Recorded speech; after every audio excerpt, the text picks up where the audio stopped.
got Ron and Kirsten for this week's edition of Ask Ron. And we got Randy Travis in the background. Randy Travis. All right. So our first question is from Polly Ann Sorkin. Hey. She said, please explain how when in buyers finally get financing to give them credit for their down payment and or assignment of option payment under the different buying scenarios. Well, okay, I can do that. If, in fact, your buyer is going to go to the bank and get a loan, they are going to need credit for their down payment. That means you can't call it an assignment fee. You have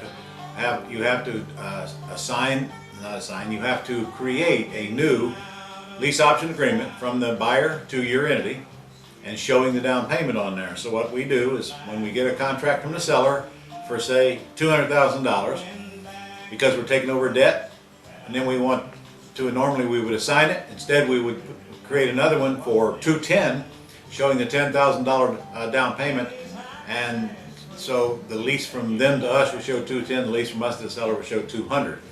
Now a lot of times, since if we're not going to stay in the middle, we just assign our lease from our buyer to us directly to our seller.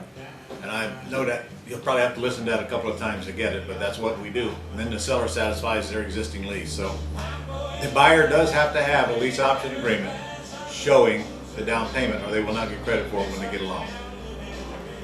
Okay, so now we've got Kyle Cook from Jackson, Mississippi. Hey Kyle. I got this house under contract today. Here are the numbers. The purchase price was $35K. Okay. The ARV is $125K. Yep. Foundation repairs Wow. $13. Nice. Repairs are $20. Total rehab cost is $33K, and the market rent is $900 to $1,000 per month. Okay. I want to do a work for equity on this house, but not sure if I need to fix foundation first. The house is very livable without fixing the foundation. What would Ron do? Well, Also, the roof may have a leak in the garage. Well, Kyle, I don't know what's wrong with a foundation. I would highly doubt it costs $13,000 to fix it, I can tell you that. You didn't give me any more information than that. I don't know whether it's on piers, I don't know if it's a concrete slab floor, I don't know what it is, if it's got a basement or whatever. But that's the first thing I'd do is I'd dispute your $13,000 foundation cost. Doesn't mean you didn't get an estimate for that, but that seems very, very, very high to me. So if the foundation is livable like it is, I'd put a lease option tenant buyer in it like it is and make sure they're aware of it. And that doesn't mean they're ever going to buy it. But so if your end objective is to actually get it cashed out, then you may want to fix the foundation and force them to a closing by helping them get their credit cleaned up and then putting them with a loan originator. But if that's not your end game, if you want to put them in the house and you don't care if they cash out later, then I wouldn't touch the foundation. So it kind of depends on your exit strategy, Kyle. So next is Chevelle Diaz from Sugar Land, Texas. Hey, Chevelle. He says, I know in Texas you can't do lease options, but you can do AX sandwich leases, or is it the same as lease options? No, can't do sandwich leases because that requires a non-refundable option deposit from your tenant buyer, and that's what you can't collect in Texas. You can do lease options, you just can't get that non-refundable deposit, which to me negates lease options. So you're buying with owner financing and you're selling with owner financing, Chevelle. In your case, it's an all-inclusive trust deed or an AITD. Strongly suggest you get to my seller financing event coming up in December, man, here in Jacksonville, because that's what we're going to be discussing for 3 days, buying and selling with owner financing. So put it on your calendar, December 12, 13, and 14, and add another day on there for this vacation rental thing on the 15th. It's going to be killer. Whole new income streams. We're always bringing you income streams and dropping them right in your lap. Brought you AX, now we're going to bring you vacation rentals. You're going to love it.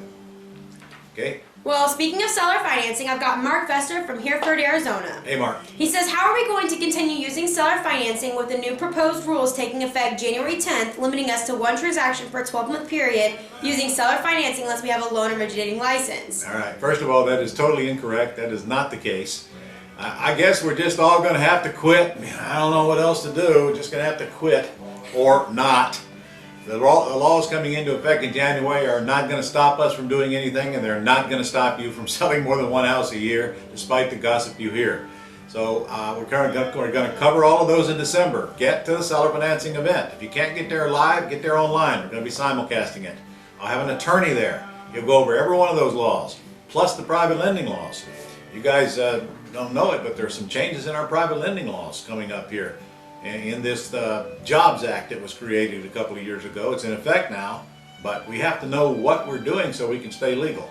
That's why I'm bringing an attorney in, creating a written report to hand to everybody, and they're going to cover that. They're going to cover the seller financing, and also issues concerning private lending and issues concerning raising capital.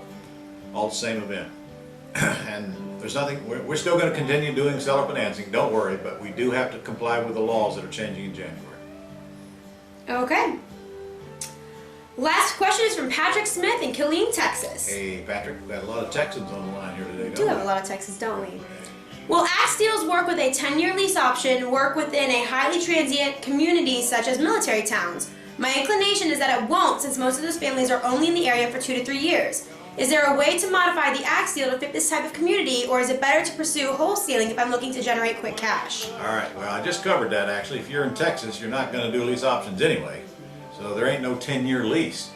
If you're going to buy with owner financing and you're going to sell with owner financing, you might put a balloon in there. It's likely going to be 5 years or more, especially after January. But the military doesn't have anything to do with that. If they want to move, they can sell the property. It's like any other seller. If they're transient and they want to buy it with owner financing, then let them. And then if they want to move and they want to sell it back to you, you can do that, or let them sell it to somebody else with your permission. When I sell with owner financing, I always put a due on sale clause provision in there. So if they sell it, they do need my permission, but I'm not going to stop them from doing so, especially the military. Do everything I can to help them get to the next location they're going to. I'm not out to hurt anybody. I want to help them. But there's nothing stopping the military from buying and selling, buy houses with owner financing. I don't honestly see what the fact that they're in the military has anything to do with the question, to be honest with you.